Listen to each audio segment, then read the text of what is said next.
comment utiliser Twitter de manière efficace pour croître. Donc ça va être la Twitter Growth Masterclass. Ok. Premier point, c'est pourquoi finalement utiliser Twitter. Rapidement, 7 intérêts de Twitter, surtout par rapport aux autres réseaux sociaux. Petit 1, c'est gratuit. Pas besoin d'avancer de l'argent, c'est cool. Petit 2, c'est rapide. Ce que je veux dire par rapide, c'est que ça prend pas beaucoup de temps de démarrer sur Twitter. Ça prend pas beaucoup de temps de créer un compte, ça prend pas beaucoup de temps de créer du contenu. Vous voyez, TikTok, il faut des vidéos. YouTube, il faut des vidéos. Dans d'autres cas, il faut payer. Bon, du coup, c'est le premier point, c'est gratuit. Donc, deuxième point, c'est rapide. Troisième point, c'est très facile de connecter avec des gens, donc de tisser du lien, et y compris de connecter avec des pros ou avec des gens, entre guillemets, célèbres, etc. Machin.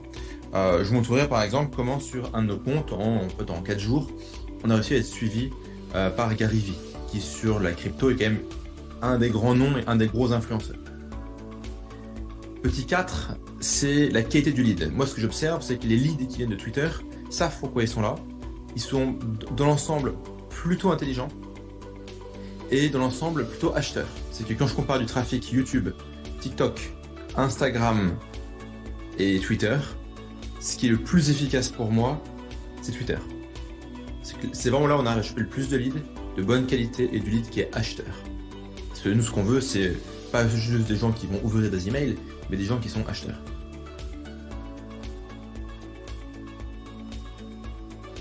Okay.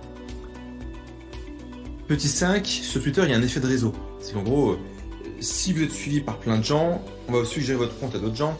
S'il y a des gens qui vous suivent, qui s'intéressent à vos tweets, ça va montrer votre tweet à leurs followers, à eux, même si eux ne vous suivent pas. En gros, il y a un effet d'entraînement, un effet de réseau qui est très intéressant.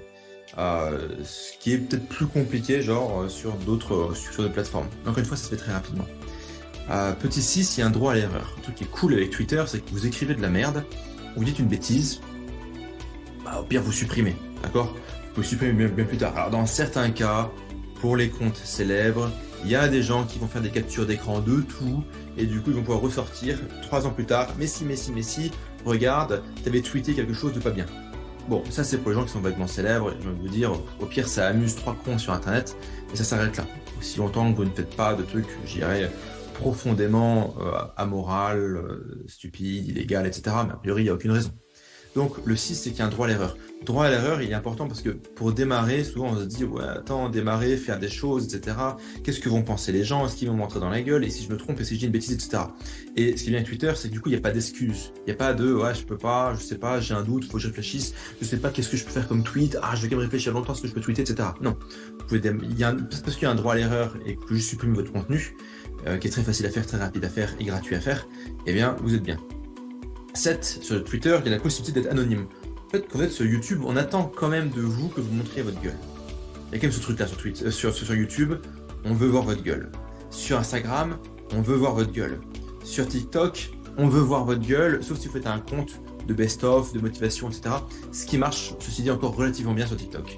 Sur Twitter, c'est assez ok d'être relativement anonyme. Vous avez un pseudonyme et un NFT ou une image à la con, ou une image de vous un peu photomontée, modifiée, etc.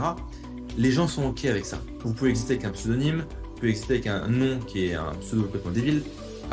C'est vraiment un réseau qui est très tolérant de l'anonymat. Ce qui, pareil, permet de démarrer très rapidement parce que dès qu'on montre son visage, on se pose des questions. Attends, est-ce que du coup la caméra elle est bien? Est-ce que la lampe elle est bien? Est-ce que du coup j'ai pas l'air d'un con? Est-ce que il y a toutes ces questions-là en fait quand on montre son visage et quand on dévoile une partie de son identité, pardon. Twitter, donc, du coup, n'a pas ce problème-là, quoi. Donc, anonymat. On récapitule les avantages de Twitter. Gratuit, rapide, facile, qualité du lead, effet de réseau, droit à l'erreur, anonyme. Très bien. Ça, c'est pour le message introductif. On rentre dans maintenant les fondations du Twitter Game. Premier point, la biographie orientée call to action. Alors, je vais ouvrir dans un instant plein de liens pour vous montrer la biographie. La biographie sur Twitter, c'est quoi? C'est votre description. Et votre description, ça inclut des liens, des lieux, du texte, des hashtags. C'est la bannière qu'il y a derrière, sur laquelle vous pouvez écrire des choses. Par exemple, follow-moi pour apprendre quelque chose, par exemple. La bannière peut être évidemment utilisée. Votre photo également. Ce qu'on veut finalement dans une biographie Twitter, et on verra plein d'exemples en 3 secondes, c'est plusieurs choses. Un, on doit savoir who. Donc en anglais, c'est qui. T'es qui? Qui t'es? Encore une fois, ça peut être un pseudonyme, il n'y a pas de souci, mais t'es qui? Après, il y a what. Tu sais faire quoi? Tu fais quoi? Tu tweets au sujet de quoi?